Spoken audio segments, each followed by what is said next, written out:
Hello this is Rajesh. और पीजीडीटी MTT 52 में क्या क्या इंपॉर्टेंट क्वेश्चन आ सकते हैं ताकि आपको कम पढ़ने से भी वो सारे क्वेश्चन को भी आप वहाँ पे जाके हिट कर सकते हैं। तो दिसंबर 2023 का जो एग्ज़ाम चल रहा है, तो देखिए एमटीटी 52 यानी कि अनुवाद प्रक्रिया पूर्व प्रविधि, इसमें मेनली आपको दो भाग होता है, एक भाग एक, एक भाग दो। भाग एक जो होता है वहाँ पे जितने भी प्रश्न आपको दिया रहेगा लगभग डबल रहता है। तो 6 क्वेश्चन दिया रहेगा, उसमें 3 क्वेश्चन करना है, प्रत्येक का 20 मार्क्स करके मिलता है। और भाग दो जो होता है लगभग उसमें कंपलसरी ही रहता है, 4 क्वेश्चन रहता है और चारों क्वेश्चन को करना होता है, ठीक, 10-10 मार्क्स करके रहता है। इसमें मेनली भाग दो का तो गेस किया ही नहीं जा सकता है, क्योंकि यहाँ पे क्यों नहीं किया जा सकता उसके बारे में मैं बताऊंगा, और क्या गेस करके ये नहीं किया जा सकता तो आप क्या करेंगे। चलिए देखिए, भाग 1 में मेनली आपको क्या पूछा जाएगा। देखिए यहाँ पे क्वेश्चन 7 क्वेश्चन मैंने यहाँ पे दिया है, 7 ही क्वेश्चन, जस्ट आप स्क्रीनशॉट भी कर सकते हैं और ये क्वेश्चन भी आप कर लीजिए। तो इसके बारे में थोड़ा सा मैं भी बता भी देता हूँ, ठीक है। और चलिए थोड़ा सा बता देता हूँ तो फिर हम चूज़ कर लेते हैं कलर। तो देखिए परिभाषिक शब्दावली, जिसको आपको परिभाषा देना होगा, लगभग आपने एमटीटी 51 वाला में भी दिया होगा, तो काफ़ी सारा सिमिलरिटी दोनों में पेपर में है, ठीक है। तो पारिभाषिक शब्दावली की अभिलक्षण यानी कि दैट मीन्स फीचर्स, विशेषता, उसको उदाहरण सहित करना। उदाहरण देना में कोई बड़ी बात नहीं है, जो भी परिभाषा देते हैं, जितना भी इकोनॉमी का वर्ड है सारा कुछ अभी कर लीजिए, ठीक है। हालांकि अनुवाद को इंग्लिश में ट्रांसलेशन करते हैं, इसका भी परिभाषा दे रहे हैं, यानी ये भी एक पारिभाषिक शब्द है, ठीक है। हाँ, दूसरा क्वेश्चन आप जो देख रहे हैं वो है अनुवाद। तो अनुवाद है तो अनुवाद का प्रकार, और प्रकार तो वैसे यहाँ पे आपने देखा होगा एमटीटी 51 में भी लगभग वैसा ही क्वेश्चन पूछा जा रहा था, लेकिन यहाँ पे भी पूछा जा सकता है अनुवाद के प्रकार भी। अनुवाद के प्रकार के रूप में रूपांतरण भी होता है, ठीक है, और लिप्यंकन भी होता है, लिप्यांतरण भी होता है, ठीक है। इसमें क्या अंतर होता है, और एक आंसू अनुवाद भी होता है, ठीक है। आंसू अनुवाद क्या होता है, तो ये 4 को तो इंपॉर्टेंट मैंने यहाँ पे बता दिया। एक आंसू अनुवाद भी होता है, ठीक है। तो लगभग प्रीवियस ईयर क्वेश्चन में ये सारी पूछा गया था और मुझे लगा कि ये सारे क्वेश्चन ही आ सकते हैं, ठीक है। बाकी तो और भी अनुवाद के प्रकार होते हैं, तो आपको जो जो लगे अनुवाद का प्रकार, मेरे जो भी पीडीएफ है उसमें, और मैंने भी पढ़ा के भी रखा है, उसमें आप देख लीजिए, वो फटाफट दे दीजिए। लेकिन ये 4 को आप मेनली आपको परिभाषा थोड़ा सा बड़ा में करना है, क्योंकि 20 मार्क्स भी आपको मिलने हैं, ठीक है। तो ये जरूरी नहीं है कि 4 गो आपको परिभाषित करने आ सकता है, मे भी आ सकता है कि अनुवाद के प्रकारों को परिभाषित कीजिए उदाहरण सहित, भाषा में इसका महत्व बताइए, ठीक है। तो वहाँ भी आप 2-3 को परिभाषा दे दीजिए, बस हो गया। और इसमें भाषा में क्या इसका उपयोग है, महत्व है, वो सारे बता दीजिए, ठीक है। या तो आ सकता है कि यहाँ पे रूपांतरण और लिप्यंकन में संबंध बताइए या अंतर बताइए, इनमें से किसी में भी आ सकता है। या तो आंसू अनुवाद काफ़ी ज़्यादा इंपॉर्टेंट है, जिसको हम लोग करेंट अनुवाद भी कहते हैं। या तो आंसू अनुवाद मतलब जो लिपिक जो ई नहीं होता है, जैसे कोई एक तरह से हम कह सकते हैं ट्रांसलेटर, मौखिक ट्रांसलेटर नहीं करता है कोई, जैसे कि इंटरप्रेटर आप कर सकते हैं। एक तरह आंसू अनुवाद और इंटरप्रेटर में भी काफ़ी अंतर होता है, ठीक है। लेकिन क्या होता है, ये भी आ सकता है आपका सिलेबस में आके, ये भी है कि इंटरप्रेटर और आंसू अनुवाद में क्या डिफरेंस है। हालांकि आंसू अनुवाद को इंटरप्रेटर जैसा ही देखा जाता है, क्या डिटेल्स में है वो चीज़ आप देखिएगा, वहाँ पे समझ में आ जाएगा। जैसे प्रधानमंत्री मोदी जी जा रहे हैं रसिया, तो रसिया पे वहाँ पे जो डायलॉग होगा, उन दोनों के बीच में बातचीत होगा, तो फटाक से जैसे कि प्रधानमंत्री नरेंद्र मोदी को बताएंगे कि ये रसियन भाषा में ये बता रहे हैं, तो उसी को हम लोग एक तरह से आंसू अनुवाद कहते हैं, ठीक है।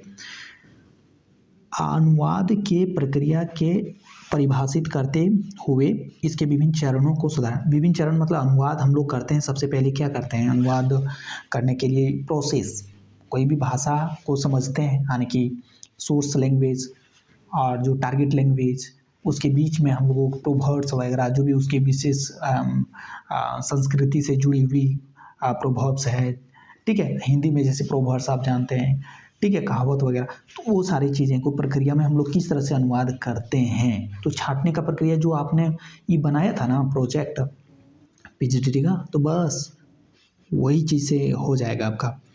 और ये ज़रूरी नहीं है 3 ही क्वेश्चन करना है, तो ये वाला क्वेश्चन मेरे अकॉर्डिंग है बहुत इंपॉर्टेंट। पुनरीक्षण और मूल्यांकन में क्या समझते हैं, अंतर स्पष्ट कीजिए या अंतर संबंध कीजिए, जो भी आएगा क्वेश्चन, ठीक है। मैंने भी नोट्स में इसको दिया हुआ है। वर्तमान समय में मशीनी अनुवाद की प्रासंगिकता और मशीनी अनुवाद के दौरान आने वाली समस्याओं को रेखांकित कीजिए। ये क्वेश्चन भी मेरे अकॉर्डिंग बहुत ज़्यादा इंपॉर्टेंट है, क्योंकि आप जानते हैं कि अभी चैट जीपीटी आ गया, इससे काफ़ी ज़्यादा हो गया। उसके पहले भी गूगल ट्रांसलेटर था, ठीक है। ये सारी चीज़ें और भी बढ़ा रहा है, तो ये सारे क्वेश्चन वर्तमान समय में हमेशा मीडिया में भी चलते रहता है, तो आने का भी संभावना है और आपको जानना भी चाहिए, क्योंकि आगे तो आप जीएसटी का एग्ज़ाम देने वाले हैं ना। अनुवाद की प्रविधि से क्या समझते हैं? अनुवाद की विभिन्न प्रविधियों की चर्चा कीजिए। आपको ये नहीं लग रहा है कि 7 नंबर और 4 नंबर क्वेश्चन ज़्यादा कुछ डिफरेंस नहीं है, ठीक है? तो 4 नंबर और 7 नंबर क्वेश्चन एक ही जैसा है। अगर अनुवाद की प्रविधि पूछे तो वो भी आप इसी में आप समेट सकते हैं, ठीक है? दोनों एक ही क्वेश्चन है। बस ये सारा जो है, इसमें से आप 3 क्वेश्चन कीजिए, ईजिली कर लेंगे। 3 क्वेश्चन में आपको जो भी लगता है हो जाएगा, ठीक है। लेकिन मैंने कहा जैसे कि एक 6 नंबर क्वेश्चन और 5 नंबर क्वेश्चन आंसू अनुवाद किसमें है, 3 नंबर वाला क्वेश्चन मेरे अकॉर्डिंग पूरा इंपॉर्टेंट है। आप परिभाषिक शब्द भी काफ़ी ज़्यादा इंपॉर्टेंट है मुझे लगता है, बाकी तो मैंने इंपॉर्टेंट वाला बता दिया। आगे आप देखिए,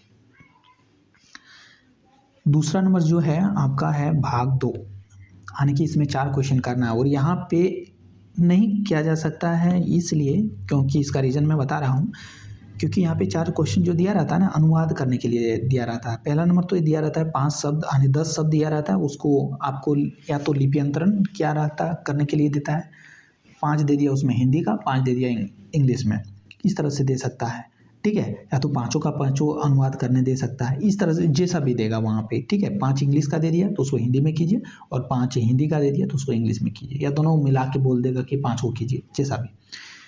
अब 8 शब्द नहीं है यहाँ पे, इसको मिटा दीजिए। 8 शब्द नहीं है शब्दों का वर्णानुक्रम अल्फ़ाबेटिकली ऑर्डर में सजाना। इसमें जितना भी क्वेश्चन देगा ये तो कहा नहीं जा सकता है, ठीक है। ये क्वेश्चन नंबर 8 है एक्चुअली, ठीक है। तो 10 क्वेश्चन देगा तो उसको अल्फ़ाबेटिकली ऑर्डर में आप आराम से कर लेंगे। अब यहाँ पे दिक्कत होता है कि हिंदी में देगा या इंग्लिश में देगा। हिंदी वाला आप एक दिन में क्या ही समझ सकते हैं, आप जानते हैं कि आ वगैरह से हम लोग किस तरह से करते हैं। इसमें थोड़ा सा ये हो जाएगा, ज़्यादा टेक्निकल है हिंदी वाला, ठीक है। आप अगर चाहें तो वीडियो पड़ा हुआ है, काफ़ी सारा है, ठीक है। और जो मेरा नोट्स है उसमें थोड़ा सा भी हिंट्स करके मैंने दे रखा है, हिंदी से समझ आएगा। वैसे नहीं आता है, नहीं के बराबर पिछले बार भी नहीं आया, पिछले बार भी नहीं आया था, तो प्रीवियस ईयर के ट्रेंड को ही देखते हुए, ठीक है, ये नहीं आया के बराबर आएगा आई थिंक, ठीक है। हिंदी वाला देता है तो इंग्लिश में ही देता है, ठीक है। देगा तो मतलब इंग्लिश में ही देगा और देगा ही, लेकिन हिंदी में नहीं देगा, ये मैं कर रहा हूँ। तो इंग्लिश वाला तो सब लोग कर सकते हैं, ये पहले आएगा भी, उसके बाद हिंदी से अंग्रेजी ट्रांसलेशन आता है। एक ऐसे या आर्टिकल जो भी दिया रहेगा उसको हिंदी में दिया रहेगा तो इंग्लिश में करना है, अगर इंग्लिश में है तो हिंदी में करना है। तो ये 2 9 और 10 हो गया। अब ये हो गया पुनरीक्षण। पुनरीक्षण क्या होता है कि कुछ एक आर्टिकल दे दिया यहाँ पे, सपोज इंग्लिश में दिया हुआ है, ठीक है, और नीचे में यहाँ पे उसका अनुवाद करके ये दे देगा, लेकिन ये अनुवाद में कहीं कहीं गलत अनुवाद कर देगा। कहीं कहीं गलत किस तरह से कर देगा कि देखिए, कहीं पे जैसे कि सपोज यहाँ पे लिखा हुआ है कि कुछ लिखा हुआ है, स्टूडेंट लिखा हुआ है, तो यहाँ पे कुछ दूसरा वर्ड दे दिया स्टूडेंट की जगह में, ठीक है। या तो मतलब जैसा लगना चाहिए यहाँ पे कि मुझे, जैसे यहाँ पे छात्र एक सिंगल के लिए दिया हुआ है, और यहाँ पे या तो सपोज कर लीजिए कि स्टूडेंट्स, यहाँ पे प्लुरल का दिया हुआ है, लेकिन यहाँ पे खाली छात्र लिखा, यानी छात्राओं होना चाहिए। तो इस तरह से मतलब कहाँ कहाँ थोड़ा थोड़ा मिस्टेक दिया हो, इस तरह से होगा, ठीक है। थोड़ा सा मिस्टेक होगा, बाकी तो सही ही लिखा होगा। कहीं कहीं कहीं सिंगुलर है तो वहाँ पे प्लुरल का दे दिया है, देख लेना पड़ेगा कि प्लुरल वर्ब का इस्तेमाल हो गया, उस तरह से कहीं कहीं हो सकता है। मीनिंग में भी कहीं कहीं थोड़ा सा डिफरेंट लिखा रहेगा। यही पुनरीक्षण, मतलब आप रिव्यू कर लीजिए, कहिए तो उसको कहीं कहीं प्रूफ रीडिंग, बस कुछ नहीं समझना है, प्रूफ रीडिंग। बुक को हम लोग पब्लिश करने से पहले उसके एरर फ्री करते हैं ना, उसी को एरर फ्री करना है, आपको प्रूफ रीडिंग करना है, ठीक है। कैसे करना है वो चीज़ को मैं आपको PDF ही दे देता हूँ। प्रीवियस ईयर वाला क्वेश्चन हमारे टेलीग्राम में जुड़ जाइएगा। टेलीग्राम आप कैसे जुड़ेंगे वो देखिए, हमारा ये जो मेक इन माइंड जोन आप देख रहे हैं, ये भी मेरा चैनल है और पीजीडीटी वेव भी नया चैनल है, ठीक है। इसमें केवल पीजीडीटी वाला ही है। तो 2 टेलीग्राम भी है और मेक इन माइंड भी है, आईजोन में भी है। तो जो भी है सर्च कीजिएगा, लिंक यहाँ पे हम दे देंगे, सबसे अच्छा है। और बाकी मेरा जो ब्लॉग है, हाँ सबसे बड़ी बात है ब्लॉग, पीजीडीटी वेव नाम से एक ब्लॉग भी है हमारा। चैनल्स जो है वहाँ पे आप डिस्क्रिप्शन में जाइएगा चैनल का, वहाँ पे ब्लॉग का भी लिंक है। तो वहाँ पे सारे पीडीएफ मैंने भेज दिया है MTT 1 से लेकर 5 तक, ठीक है। चलिए